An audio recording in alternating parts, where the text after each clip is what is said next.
What does it feel like to be the fastest Funston in the world?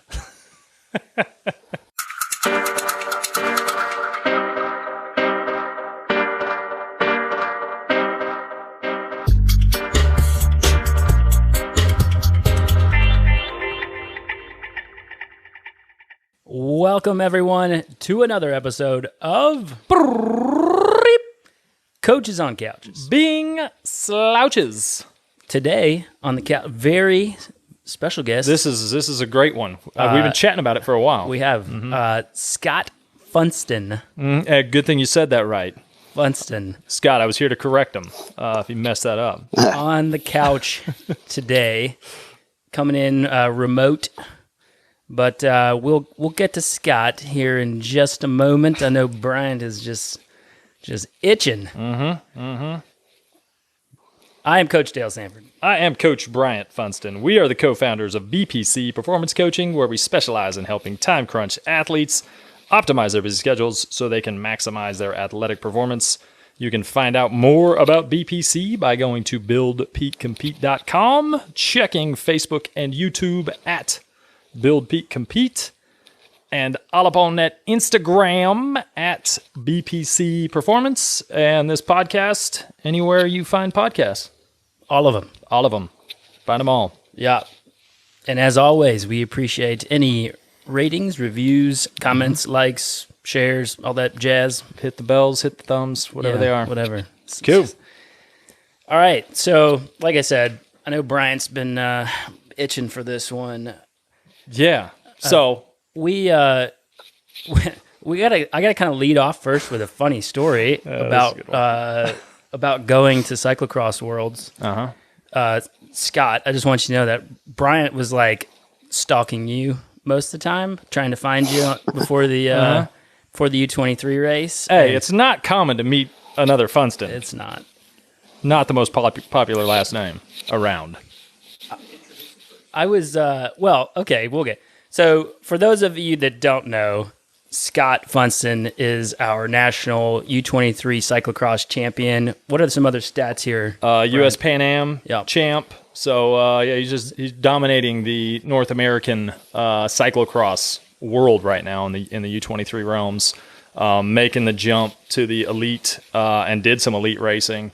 Raced against a lot of the big names out there. Raced against Pidcock this year. So he's definitely a hitter. And I was watching a cyclocross race a couple years ago, just live streaming I think it was one of the nationals, and I hear him start saying Funston, and I was like, huh, Funston? And so then Scott, that's when I started trying to figure out who this guy was. And that all led to us going to Worlds, cheering you on, and I think that's where Dale's going to go. So I've been wanting to interview for a while. My number one question will be coming up, but I've got a number one question.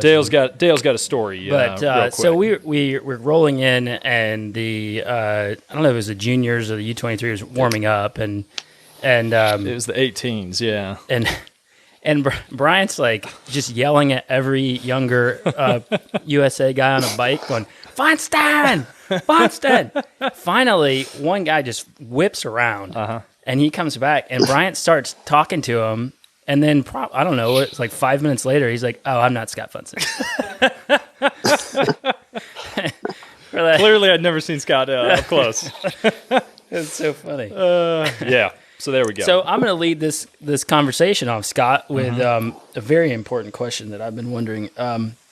What does it feel like to be the fastest Funston in the world?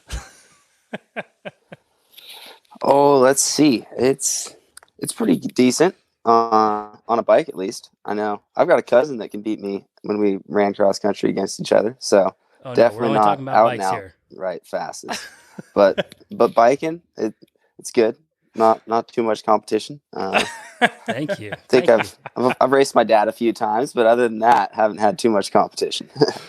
So do you think there's a chance we could get you out to Memphis just to put the straps to this guy, take him down a notch or two? The Funston first verse Funston. We'll get a GoFundMe going. Yeah. We'll put that. It's yeah, go Funson. Yeah, so I don't know. If there was a race around, I'd be down. But I think we might have to make it happen at some point. I mean, goal number 1 was to get you on the podcast. Now, number 2, we'll Head-to-head. we'll have to have a Mano a throw. mano. Just not in cyclocross. One thing I will request, not cyclocross. Well, let's dive into it. Scott, give us a little background on you, where you grew up, how you got into cycling, how you got into racing. You're in college now, kind of the steps that you got to getting there and winning your first, U23 national championship this year. I grew up in Maple Valley, Washington. It's southeast of Seattle, about an hour outside of downtown Seattle. Got into bikes through my dad. He raced cross and mountain at like the Cat 3 sport level. Not too crazy into it, but he enjoys riding bikes. And then he kind of got me onto the BMX track when I was really young. I think 6 is when I did my first race. Oh, wow. About when I was 9 or 10, I started kind of transitioning into cyclocross and mountain bike and away from the BMX stuff. And I've loved it. So I, just the kind of continual progression, 13, 14, maybe some fun workouts with teammates. And then 15, I got a coach, and every year just a little more training, more volume. And yeah, now I'm at the collegiate level racing UCI stuff. And I was, racing with USA Cycling throughout my 17, 18, and U23 years now. So what got you like hooked on cyclocross? Hooked on cyclocross. Well, around here, it's kind of crappy weather during the cyclocross season. It rains a lot, and it's maybe not so fun to go ride a road or mountain bike. But I think you suit up for a cross race and you just go rally for 45 minutes to an hour in the mud, and then you take a shower afterward. I think it's super, super fun. I don't know too much else what to say. Was there like a specific I think I moment? like the variety of it too. Yeah. Yeah, definitely. I can't think of a moment. Okay. I was going to say 45 minutes of slinging it in the mud does sound a lot better than like a 4-hour group ride on the road. Yeah. When it's raining. For sure. This Funston took himself out of mountain biking after crashing himself out just about every race. Yeah. So he does enough damage to himself on the road in straight lines to. Yeah, definitely. How is the road scene up in the Pacific Northwest? Well, I haven't been involved in it that much, especially since I've been in college. But from my understanding, it's not great. Gotcha. They're racing right now in March and April, and then you get to like June, and there's a couple of midweek series races. They've got like a Tuesday and a Thursday, different race series. But on the weekend, not really much going on. Not too many heavy hitters coming out of there here these days. So yeah, it's kind of a pretty small, bit of a dying scene, unfortunately. Yeah, here in Memphis, the cyclocross scene is pretty small as well. Most of the people that'll be listening to this are going to be, your roadie or your triathlete. So for the person who has no clue what cyclocross is, could you how do you describe it to someone who maybe has never heard of what you do, what your sport is? Let's see. I think one of the descriptions that I like is steeplechase on a bike.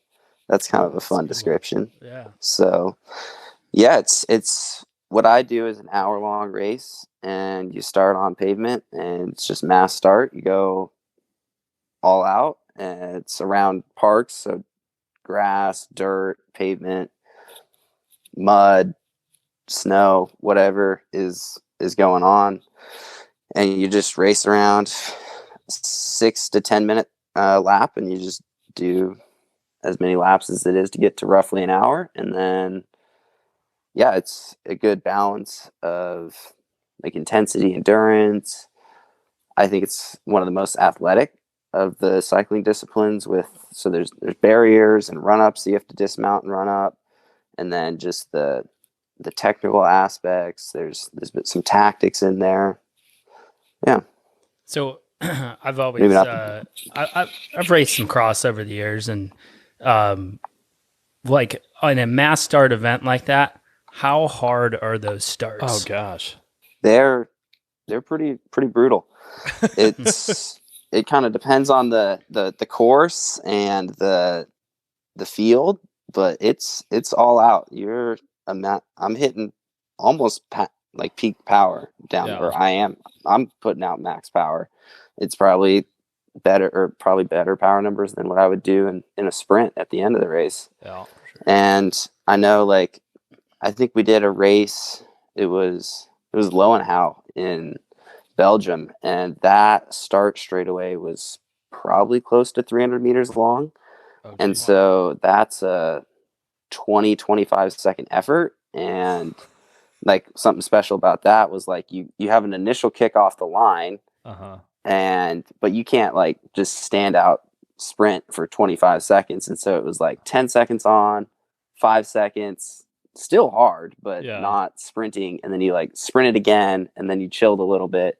And then right before the first corner, you like sprinted a third time. So they're really aggressive efforts. And then you have 59. Yeah, exactly. You still have 59 and a half minutes left. Yeah. That's one thing I've done a little bit of cyclocross. And that's one thing that, like, when I get done with it, talking to other people, it's like you don't, or at least the way I've raced it, it's like there was no chance to really recover. You were pegged, and your heart rate just stayed pegged the whole time. It was almost like a time trial, but with all this other stuff happening with it.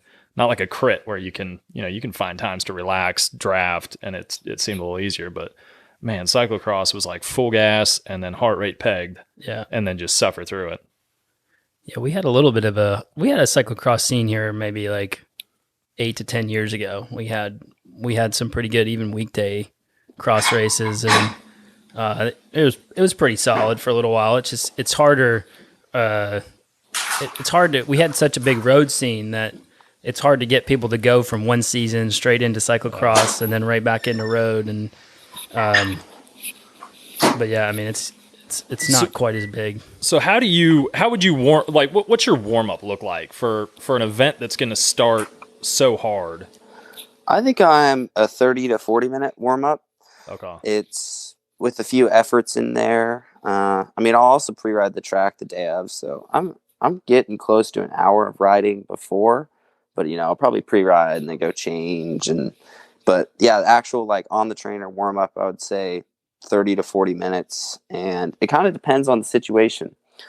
Something I've got into this week or this year was like we always race Saturday, Sunday, at least at the big UCI weekends. It's 2 races, pretty much same course, same venue. And when we get to Sunday, I'm really just spinning the legs, just getting them open. Like the day before got that's a whole hour race is plenty of openness. So I just got to kind of get them moving again. But Saturday, I'll definitely throw some efforts in there. Try and do some efforts on the course, maybe not like a full hot lap or even like a minute on or anything. More just like, oh, this is a tricky section. I want to hit this at race speed, and hitting it at race speed is going to get my heart rate up plenty high. So when you are pre-riding a course, what are you looking for? Are you looking for, spots where it's going to be hard, spots you can make a move? Like, how do you kind of approach a course preview ride? I'm looking at a lot of things. At the start of the lap, I'm trying to figure out where the holes are going to be, where I think people are going to go, where I can make moves off that start in the first 3-5 corners. And then, the tricky technical sections, I'll stop and session those several times, try different lines. Try running, especially with cyclocross. If there's a section that's iffy on whether you can ride, at least try it. So if the person in front of you messes up or what, you know what's going on with that. And then a little bit of tactics, like where I'm going to make an attack. There's a lot that goes into a pre-ride, and luckily I normally get 3 or so laps in on a course. Yeah. So what for you? What's the Scott Funston ideal course? Course and conditions. Yeah. Conditions for sure, mud. Pretty like much any type of mud. Yep, I do. It's I like to so run. You probably to didn't slog like the through Worlds. the fields. You were probably hoping it was going to rain more for the Worlds event this year, huh? For sure. Yeah. Worlds was not my favorite course. It was. Yeah. I don't know. I liked it more than I think some people are like, it's horrible and this and that. And I thought it was okay. I would have designed it differently. I don't know. I see that and I'm like, man, they had a blank slate and like a blank check, and this is what they came up with. I think they could have done some stuff differently, but it was still a cyclocross course, and it produced some very worthy winners.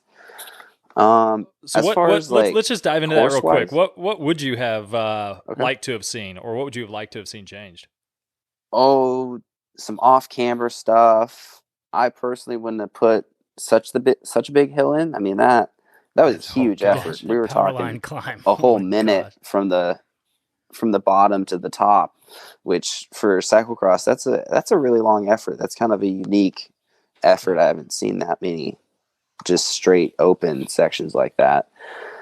And then I would have just put in a lot of off cambers. I mean, if they were moving dirt, I think the roller whoop sections that they make in Europe are always fun. Yeah, those are always I would cool. throw in one of those in. But I think before the event, we heard that they were gonna try and add a loop in behind the stairs, like rather than getting to the top of the stairs and turning left and just bombing straight down that hill, they were gonna like do an off camber or something. Like, I think if you would have approached that hill right, you could have had just a natural run up the side without the need for stairs. And so I would have just tried to all those do stairs? some stuff like that. The stairs are okay. It was kind of weird. The flight at the top, when it went from the big to the small stairs, they were kind of weird spacing they were messing with me a little bit, but I figured it out. Okay. And I mean, it wasn't a bad feature, but yeah.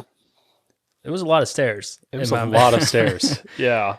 So let's go ahead and get back to the ideal Scott Funston course. So conditions: muddy, sloppy, nasty. Mm-hmm. As far as like course features, what's your go-to? Definitely more technical. And I think as far as power sections, like shorter sections, if they're only 15 seconds long or even 10 seconds long, that really plays to my advantage. I don't have a ton of sustained long-term power. So like I said, that Worlds climb I think it was a little long for my power profile. But that's cyclocross, and gotta deal with long straightaways like that. And I think short, punchy hills I really like too. And of course, that just requires you to get on and off your bike a lot. I think some people struggle to find flow with that, where I don't really. It comes natural to me to as soon as I'm starting to lose that momentum, just get off and then hop back on when it's the right time. A lot of rhythm change. Mm-hmm. That was one thing about the Worlds course that I was a little disappointed in, was the lack of barriers. I mean, besides the run up, I mean, there really wasn't a reason to get off their bike. I mean, I walked the whole course. Yeah. It seemed like a big power course for sure. So are you a big fan of barriers? I mean, I like them. I can hop 40s, so it's an advantage to me at, Pan Am's. There was other guys hopping, but there was people in the group that weren't. And drink 40s, but he can't hop 40s.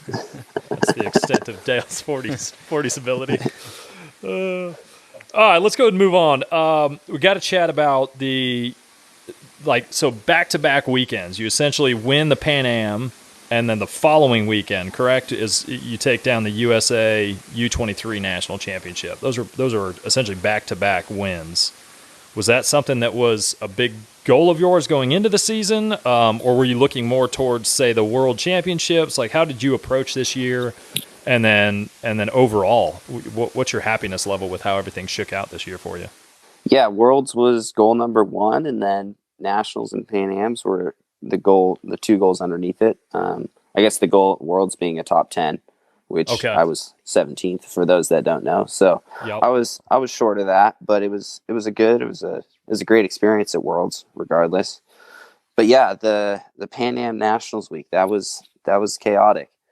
It was flew to Dallas, raced Pan Ams, flew back to Grand Junction where I go to school, was there for, I don't know, it was like 36 or 48 hours, went to a day of school, then flew out with my collegiate team to race nationals, and I raced the collegiate varsity race on Thursday, team relay Friday, and then U23 nationals on Sunday. And so that was a lot of racing in 1 week. Luckily I kind of strive off a lot of racing. I think I like race into shape really well. And Gotcha. It went well. It was a little stressful with school because finals week was the week after.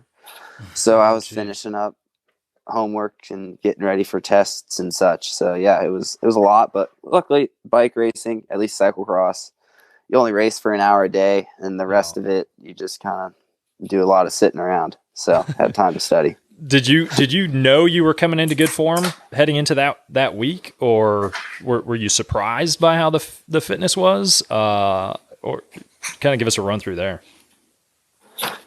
Yeah, it was. I mean, I knew I was one of the favorites. I demonstrated that all season long. Yeah. And I wouldn't say I was burning super, super hot. I think 3 weekends before Pan Am's, I raced Colorado State Champs, and I had a good Saturday race, but then I really struggled on Sunday. And so I think that was the last race before Pan Am's. And so that was a little bit of a bummer, but I knew it was like just an off race. And so I had 2 whole weeks to prepare for Pan Am's after that. And yeah, I was confident. And then after the Pan Am's win, it gave me a ton of confidence for nationals. And then the collegiate nationals, you were second. Is that correct? So very close to racking up three national championships in 1 week. Yeah, I was close. It was kind of a bummer. I just had a bit of an off day, and then had a little crash and dropped a chain, and that allowed Tyler Orschel, who won, to sneak away, and wasn't going to get it back from there. But the team won the weekend, so that's what really matters to me. So it's all good. Oh, that's awesome. So, like, being in college and balancing everything, we have a lot of our listeners and the athletes that we coach are, full-time jobs or, stuff like that. So as far as like balancing everything, like what does a typical week look like for you? And like, what kind of things do you like make sure you have to do in order to balance your high level of training with everything else going on in life? Yeah, for those that don't know, he's just finishing up his engineering degree, so it's not like he's been at college doing underwater basket weaving, right? So engineering degree plus all the travel, plus the racing, plus the training. I mean, so you're balancing a lot of stuff. So go ahead and just giving some context there to the fact that there is a lot going on in your life. Yeah, the fall was crazy. I had a lot going on. I mean, in the middle there when I raced some World Cups, I just straight didn't show up to school for a week and raced my bike for an entire week instead. And then, like I said, that like Pan Am's Nationals right at the end of the semester, I was gone a lot. So just trying to work with teachers. I think something nice about the pandemic is teachers are familiar with Zoom. Everyone knows how to use it now. And I've at least one of the classes that I had that I missed the most classes of because it was, luckily I have Fridays off. So traveling on a Friday, don't miss any school, but coming back Monday after a Saturday, Sunday weekend, I'm going to miss definitely some class there. But luckily one of my teachers was kind enough to put lectures that I'd miss up on Zoom. Oh, nice. And yeah, so that was really helpful. Trying to do a little homework while traveling it's challenging, but when you've got a 2-hour layover, if I can bust out half an hour in the airport, that's always nice. And then, yeah, as far as like being home and training and going to school, just trying to find those blocks. It's trying to set up my schedule as nice as I can to either be done early in the day or have like a 4 or 5 hour block in the middle of the day where I can go train. This semester's been really nice. Previous semesters haven't been. I remember like having 3 hours to eat lunch and do a 2-hour ride because that was like the only time I could take a class. And so my schedule ended up being that way. But I guess I'm lucky to be in college. Working full time and having to train at the end of the day is definitely be harder. I think the flexibility is really, really nice. I can kind of set my own pace. I only have to be in class for like 13 hours a week. I got a lot of homework outside of that, but that can get done kind of around training. You can be flexible there. So what kind of training volume did you put in? So say you're kind of at peak volume on the year leading in towards those key events. What's sort of your peak volume that you're doing? Peak volume would be around 20 hours, maybe not even that much. I don't do crazy hours. And even then, saying a 20-hour week, 9 of those hours are probably on the weekend, which is really nice. And so, I don't do crazy big volume. And I actually took last summer off too. I didn't work or take any classes. So I was just living at my parents' house training basically. Nice. So are you doing any strength training? Not really. We do team core that I try to make it to once a week that the road team does. I haven't been too great on it recently. But yeah, I don't do too much in the gym. It's something I'm looking at adding, and me and my coach are kind of working together to. I've got kind of an interesting relationship with my coach. So my coach works with my team, like quote unquote manager. It's not like an official position, but they're basically under the same coaching company. So in a way, I almost have like 2 coaches. And my team manager, he does strength training, and so he's trying to get my coach up to speed on it and stuff. Excellent. Such. We would highly encourage it. Yes. We're all about that strength training. Yeah. How much running do you do? Because there is an aspect of running to cyclocross. So is that something you're actually formally working into a training week? Is that something you just say certain parts of the season, or how do you do that? Yeah, throughout I'm not running right now. I'm trying to kind of focus on some road here in the spring. So I think we're just trying to get some of that base power up to snuff before road season starts here in a couple days. A couple days. Nice. And yeah. First race is this Saturday. Awesome. Got to fly back to Colorado tomorrow. I'm in Washington right now. Got to fly home or fly back and then race. Oh, cool. And so running, we work it in there when we can, especially during the summer and early part of the cyclocross season. And I know, like, as we noted, that big stair set at Worlds. So in the few weeks leading up to Worlds, I did a few stair repeats. Just go to the bleachers at the school and just run up a few times and try and recover on the way down. Did you do that with your bike on your shoulder? I did not. I've done a few workouts like that in the past, but I didn't do it this time. Got like a 45-pound dumbbell on your shoulder? That'd be funny. But yeah, as far as the actual run training, it's really low key. It's just like 20-minute, maybe 30, just chill, easy runs most of the time to make sure the body, is fluent with that motion, and I'm not getting super sore or anything. Yeah, especially if I haven't run in several months, gotta really ease into it. Mm-hmm. Yes, definitely. We've had some of the roadies that we coach will decide in the off season they want to do some running for cross training, and we're like, okay, your lungs are good, your legs, although strong for the bike, are not used to that motion. So super chill, super short. Like, don't let your lungs and heart be the determining factor on how far you go. Underdo it big time, and they're still so sore. Yep. Let's kind of dive back into this season. So you had, I kind of want to get your input on, so you're riding super strong, great results beginning of December. You end up heading overseas. You had the great result, I think it was at Hulst, correct? Beginning of January in that was race? Yeah, that was a weekend that was really good. The day before was ball, and I got ninth in the U23 field there, which it wasn't super deep, but I mean it had a lot of strong guys. The top five there were all in the top 10 at Worlds. Nice, yeah. And and so that was good. And then the next day was Holst, and that was a ride I was really proud of. It was, I think I was battling for top 30. I think I was in the group going for 25th in an elite World Cup in Europe, which was honestly, before the race, I was like, yeah, if I go top 40, they pay me some prize money. So like, that would be cool. Like pay for to fly my bike back to the States would be cool. And then there I was, like 15 spots higher than I thought I could be. So was that like a massive confidence builder? How did that compare to even winning like the U23 Nats? Was that something like a big confidence boost, or did you gain more from that national championship win?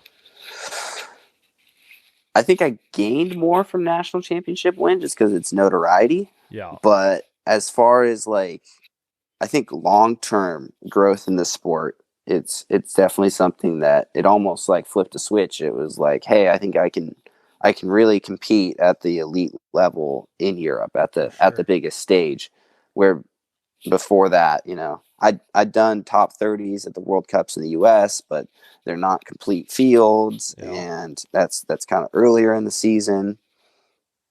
And I was basically beating North Americans and maybe one or two European guys, but all the rest of the European guys were at the front. Where there in that race, I was truly like in the thick of it. I was one of the top North Americans in that race, and I was just battling with the Europeans, and I was like, wow, if I take a couple incremental steps in the next few years, like I could be top 20 in a World Cup. It was something that like kind of opened my eyes to that potential. That's all. We're gonna get into your longer term goals here in a little bit, but kind of keeping with this season. So you go from there. What, 3 weeks later or so is Worlds. That's a long time to try to stay on form. Being on good form beginning of December and carrying that all the way, to the end of January. Is that something where you were trying to be? I know you said Worlds was the kind of the big goal. Was that something where the legs were firing at Worlds, or did you start to feel the feel the races, feel the travel, and were you on peak form heading into Worlds? I think I was on solid form heading into Worlds, and it was a solid day. It was definitely no amazing day like I had in Holst, but it was far from a bad day. That's for sure. The legs were there. Uh-huh. They weren't not there. That just wasn't a magical special day, which honestly I kind of knew. To be top 10 in the world was going to take a really special day, especially after the European races I'd done. I'd had some success, but I was ninth in two U23 races there, but they were kind of weaker fields. When it was the World Cups, I was in the 20s. I felt like both those days I didn't have an amazing ride, but to go from top 20 to top 10 is a significant jump. And and I mean, as far as like kind of keeping that form, I think I'd done like 6 races in probably 2 weeks in Europe during the cursed period is what they call it. So I just had a ton of top end, and I came home and just rested, really. Gotcha. I actually unfortunately got COVID on the flight back, but it was super chill. Yeah, I think on my 3rd day stateside, I woke up and I was like, oh, I'm a little sick. So I just took a rapid, and it was positive. So you ended up getting COVID and then quarantining for, the allotted amount of time, however that was at that point. The CDC guidelines. Yeah. And then, so after that, like, how did you feel after that? Like within, in the days leading up to Worlds? Yeah, I think I was cleared or like whatever, symptom free. So I started riding. I took it pretty chill for the first like 3 days. But I mean, I was cleared up probably a week before, maybe I think 10 days I started riding, and I'd only been off the bike for 5 or 6 days. And like I said, I'd raced 6 times or something in 14 days. And so I was the engine was burning hot. I was going to take 3 or 4 days off regardless. And so the extra, whatever, 3 days that I ended up taking off wasn't too bad. And yeah, I did a lot of training. I think that week before you asked me like what volume was, I think it was like 18 or something. So it was 18 in like 7 or 8 days. I don't know. I did like one big block. Traditionally I just do like I do like a normal week. I take Monday off and then train the rest of the week. So yeah, it was a pretty solid block of endurance and some intervals, and I got a session in behind the scooter for motor pacing. And so I felt confident going in. The COVID was a bit of a bummer, but I think I kind of shrugged it off as well as I could and just kept focused on the end goal. That wasn't really in your head going into the race? No. Okay. Didn't really plan on using it as an excuse or anything. Yeah. So what does, so a question we always get from our athletes and folks that we're coaching is, what should I eat the day before a race? What should I eat the morning of a race? Do you have like a set thing that you go through, or is it kind of like I eat what's there? I mean, you are a college kid, so. Yeah, I'm big into the Kodiak pancakes. I like that for Kodiak cake pancakes mix is what I do for the mornings, and that does me pretty well. Now I've got to kind of expand, now that I race in the afternoons all the time, sandwiches for just like ham and turkey with whatever cheese they have and some mayo, sandwiches for lunch normally, or maybe some light pasta sort of dish is always good. Some rice. I like rice. Not huge on like rice and eggs. I don't know. Some people have like a specific thing that they do, but for me, it's more just generic. So that will be if we like don't have your race pancakes, day? I've done like, pretty much. Okay. Do you have like a set time that you don't eat prior to the race? Is it like I got to get my ham and cheese down Roughly, by 11 if I'm racing at 2? Yeah, roughly 2.5 hours is for like a solid like meal. If I'm gonna have like a whole sandwich, I mean, I'll have gels and blocks and that stuff right before the race. And then as far as like pre-race routine, you said you go and preview the course. So that's usually day of. So is that like you do breakfast? Kind of walk us through your race day. Yeah, that's gonna vary a lot, but just depending, sometimes you race at 2, sometimes you race at 4, what the drive is, this and that. But yeah, generally try and wake up, eat breakfast. It's pretty chill for me. Don't have to set an alarm these days, at least for most races. Yeah. Some people are into the morning spin. I'm not super into it. Sometimes I'll do it with my teammate or this and that, just 20-minute easy spin. Really just depends on how much time we have. Try and load up, go to the race, get there. I don't know, roughly 3 hours before would be good for me. Okay. But like I said, it's not always me. Sometimes, if the team's going and like the female athlete races an hour before us, then they want to be there, 3 hours before. So now I'm there 4 hours before my race or whatever. So it's pretty flexible, but yeah, get there, try and kit up, go out on the course, at least see it once.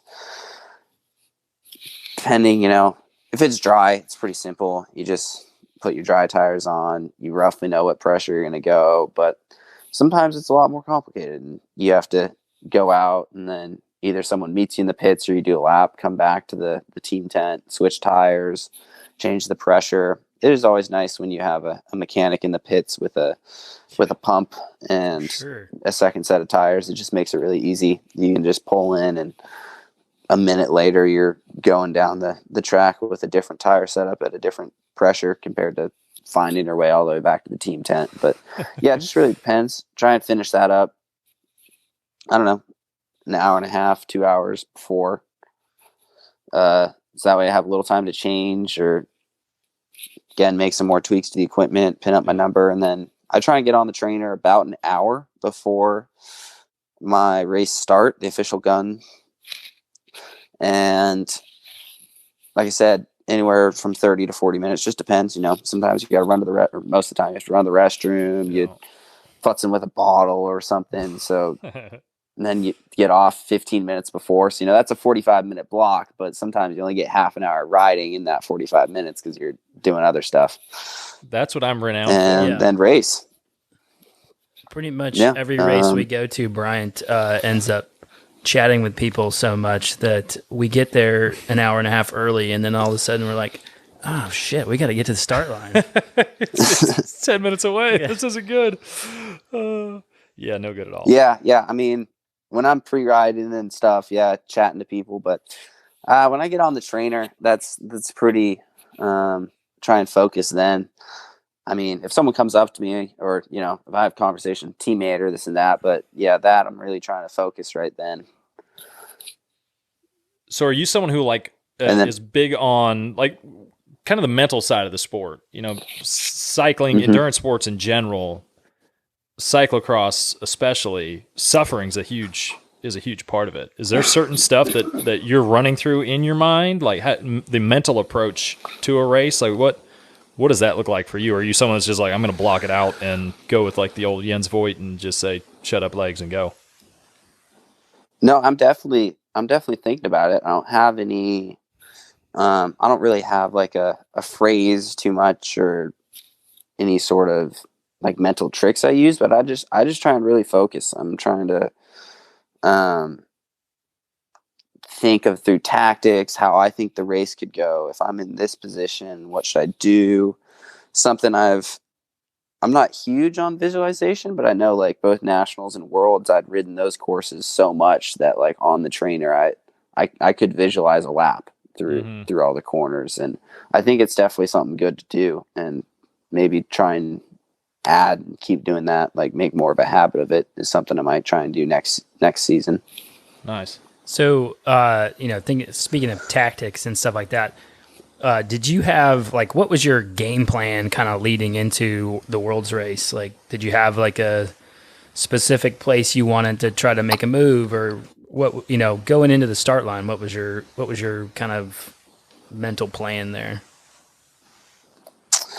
Well, I was second row there, so just trying to get to the front as much as I could off the start, and that went reasonably well. And I didn't want to get to the front, but also like kind of fall in line down that big switchbacky downhill, because I think you could spend a lot of energy trying to make like one pass right there, which wasn't worth it. And then I just wanted to catch that lead group, and I ended up in it eventually, but I think I was a little far back and had to do quite a bit of chasing to get there in the latter half of the first lap. Yeah. But before the race, with a race like Worlds, there's a lot of characters, me not being one of the favorites, not really, I was a bit at the whim of other people, you know. However fast that front group went was how fast I was going to have to try and go to stick with them. And I think it would have been nice to crest the hill maybe 3 spots higher. I think you could have made it easier to make that group. That was pretty much my plan, was just to try and follow the wheels. Yeah. Yeah, were you when we were kind of talking through the course, we did like a little morning of little podcast thing, and for us, when we weren't able to pre-ride it or anything, but it was like the whole shot seems super important on that one, because you got that downhill that came pretty quick, which went straight into that long uphill, and it's like if you're having to try to move up spots on a hill that's that hard, that steep, that long, it's like, man, that's going to be a gap grows just from being out of position there. And so our it really depends on huge. It depends on the type of rider you are. For me, the whole shot was big, because I knew I wasn't going to be making up spots on that hill. I was more going to be trying to hold on to them. If you're strong enough, then I think you could have been fine to punch it up the side of the hill on that first lap. But you know, you're also spending matches then too. So.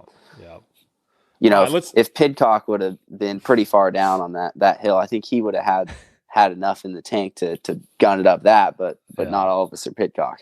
Yeah, that guy hit them boosters. He kind of looked like he had a motor in that bike. He did. He was rolling. Well, let's talk about. We've already been on for a while now, and in respect for your time here, what does the next 2 to say 5 years look like? So, you're finishing up college, getting your degree this year, right? Or what does the next 2 to 5 look like? I mean, you had a big, outside looking in, seems like a pretty big breakthrough year for you with your results, not only here but also overseas. So what's it looking like for you? Yeah, this year was strong. I'm really pleased with how it went, and I wanna try and continue some of that success and try and break through to that next level and find some success at the elites. I'm gonna keep going with my blue competition team. I'm actually right now I'm in Grand Junction, Colorado, which for those that don't know, that's west of the Rockies, and I'm gonna move to Boulder, which is on the east side, so it's about 4 hours away, just to be closer to the team. And I'm sure you've heard of it, the great community of athletes that are there, try and integrate with them. Sure. Unfortunately, cyclocross is not doing amazingly financial wise. For those that don't know, like the biggest team right in the US, Cannondale Cyclocross, just folded last week. So there's not a ton of financial job opportunities out there. So I plan to work part-time to basically pay rent and buy groceries at least this summer. We'll see if I work during the season or not. Not sure about that. And then just work and race, probably try and work like 20, 25 hours a week. So it's still manageable to train at the level that I need to. Then I'm actually considering going back to. Oh, do you have some? Oh, go ahead. I was gonna ask if you were thinking about going with sometime in the U.S., sometime overseas, sort of a combo platter. I mean, you mentioned U.S. stuff. I didn't mean to jump in on what you were saying. Oh, it's all good. Yeah, I'll just finish. So yeah, I'm considering going to grad school at CU Boulder. It's basically I've been accepted. It's more if I want to show up in the spring or not. I don't know. School's all right, but it's expensive and it's not the funnest thing in the world. But I don't know. My parents would support me doing that, so it's an option, and we'll see if I pursue it or not. But yeah, as far as the splitting time, I think for now I'm going to stay stateside, at least based stateside, and might try and spend more time in Europe next year. I spent 3 weeks over there last year in December, and that might stretch to 4 or 5 this year. And we're potentially talking about a November block for like a week and a half or 2 weeks, something like that. Nice. But those details haven't been nailed down. But yeah, it'd be based in the States 90% of the time. Gotcha. Is that kind of like so if we look, say, 5 years down the road, is that something you're really hoping, continue with the progression and ultimately you'd like to be lining up most weekends in Europe, or just kind of let things organically go where they may? Yeah, right now that's a thought, a dream. Not so much a reality right now. It would take a lot, I think, to find European support. Yeah. At least at the level I'm at, I'd have to definitely to make some leaps and bounds in that ability to, be challenging for top tens or such at World Cups. I think to break into the European aspect or just find the right team, I guess. But yeah, right now that's not so much an option, but something I would consider. I would consider moving to Belgium or the Netherlands, the motherland of cyclocross, to try and hone that craft a little more. Well, you're already used to the weather for Belgium, right? If you're coming from the Southwest, it'd be a little bit different story. That's one thing I wanted to ask. So, what are your wet, cold, nasty weather riding tips? Riding tips. Is it like just suck it up and get out there? I don't know. Is it like?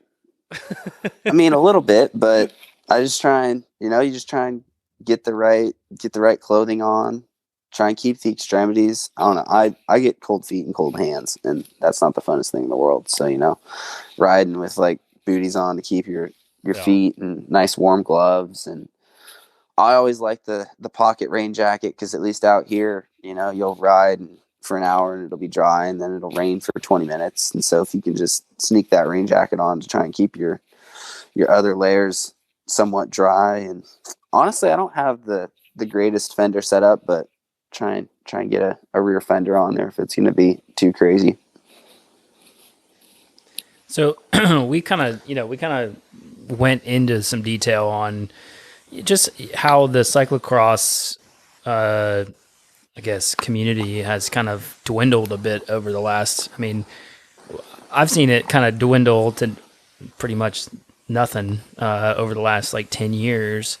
So like, what kind of recommendations would you have for like regrowing the sport in the U.S.? I'm not sure. I think getting the USCX series that they had broadcasted was good. I think that at least helps. As far as grassroots stuff goes, I'm not sure. I've always been a racer. I try and volunteer when I can, help set up, tear down courses. And I don't know, it seems to be going reasonably well here in the Northwest. I don't know participation number wise. Yeah, I don't know. I think gravel's definitely been kind of stealing the spotlight a little bit, which, to be honest, I don't entirely understand, because the cross bike came long before the gravel bike did, and it's just a little tweak. Yeah. And I don't know. I think from Worlds, basically, I've gathered that there's still a love and passion for elite level cyclocross in the US. If that many people show up and like cheered us on during a pandemic, I think there's a passion for it. And I don't know if it's the cycling industry's just kind of giving it up for gravel or what it is, but yeah, I don't know. I think it's definitely, I think it's on the decline a little bit from its true peak, but I don't think it's quite as bad as some people think it is. Yeah, I think it's mostly it's very regional. Like it's never been huge here, and then it goes from not real big to very little in Memphis specifically. But yeah, I mean, there's, in my opinion, it is the best like spectator for sure discipline of cycling by far. I mean, we went to Louisville in 2014.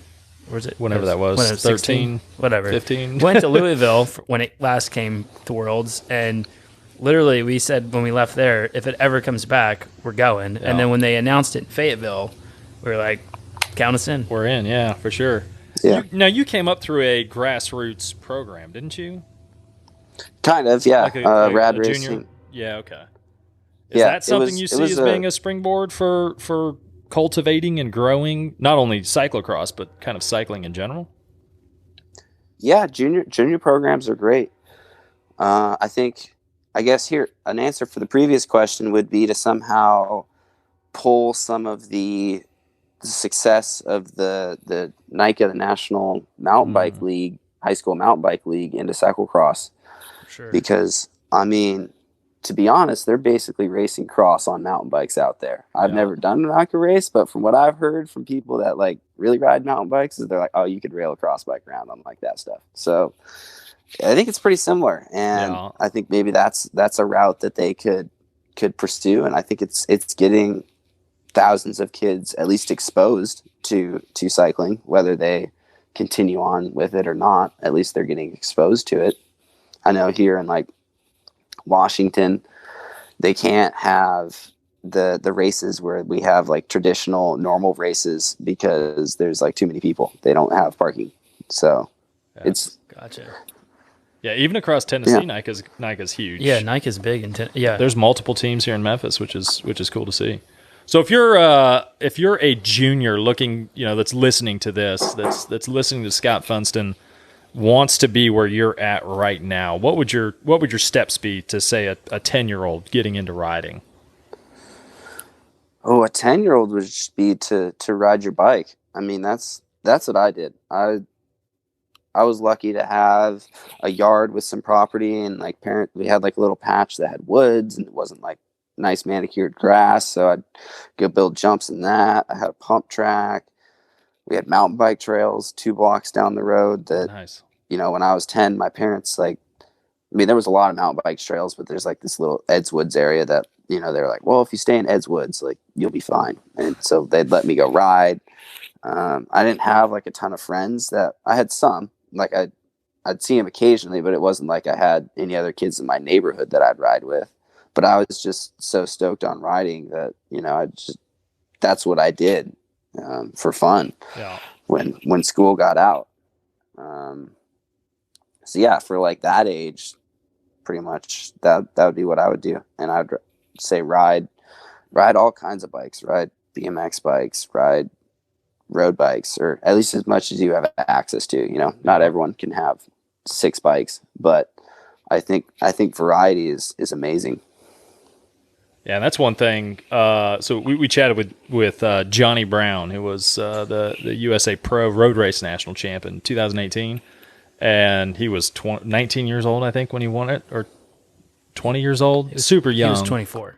Not when he won that race, but his big thing has always been like, let's not get too serious and too crazy with a ton of structure for young kids. Like, let them ride their bikes and have fun. Like, let's eventually, if they're talented and they enjoy riding their bike, they're going to show that talent. Yeah, I think, I mean, at least for sure, like the 10 to 12 category, just ride bikes. And if you're going to do some sort of workout, like just go find a friend and like race them up a hill. Like that's like the type of workout you need to be doing or something. Yeah, for sure. I mean, like I said, I think I got a coach when I was 15 or 16 is maybe like when you get a coach. And I think if you have a good one, they're like flexible. And, you know, when you're that age, not having a fun day every week or, you know, this and that is perfectly okay. So yeah, I wouldn't, as far as long-term success, yeah, just getting exposed to a bunch of different stuff. And like I said, I really like racing. So if you're like me, just go ride your bike and then race your bike. And I think racing is one of the best workouts you can do. I mean, sure. How are you going to replicate a race in training? You're not. You just got to go race. Yeah. You have to learn to love the sport before you start getting into that training to excel and training to improve, all that stuff. You know, we've gone over that time and time again. You know, speaking of racing is the best workout, we'll close it out with this. What's your favorite cyclocross specific workout to hit? Cyclocross specific. Well, favorite and best, because those can be different things, you know. Yeah. Okay, let's say best, because favorite's probably not going to be the one you want to do. Yeah, favorite and best are not the two same things, right? Aren't necessarily the same thing when it comes to an ideal cross specific workout. So what's the best cyclocross specific workout? Best, I think for me, I did some 30-second on, 20-second off efforts this fall. I would do, I think it was like 6 or 7 of those in a set, and I do 3 sets. And I think partly it's my favorite because it's short and sweet. I mean, it's an hour and 20 or something, like when you throw a warm up in there and then like 5 minutes rest in between the sets. But like, you know, each set's only like 4 minutes long. And so it's quick and easy. And I just like whip out my door and head out to, we just got like farm roads next or outside Grand Junction, and just do 20 something miles on that. And I'm back in an hour and a half and ready to get onto that homework that I've got. Get ready for that lab, that engineering lab you have, huh? Well, good stuff, buddy. We appreciate you taking the time to meet with us. I did want to know, you know, what it felt like being the #1 fastest Funston. You already answered that for us. I will hold my hopefully second place. I get apparently not if it comes down to running though. His brother's going to take me down too. I'm going to be like the fifth fastest Funston. Knock you off the podium here. I guess I can only take my family. But we appreciate you jumping on with us. All the best this coming year. We're going to be watching you, rooting you on from Memphis here. And Dale, close us out. Yeah. We appreciate you giving your time. And as always, we appreciate you guys listening, watching, hanging out. We'll catch you guys next time. Adios. Peace.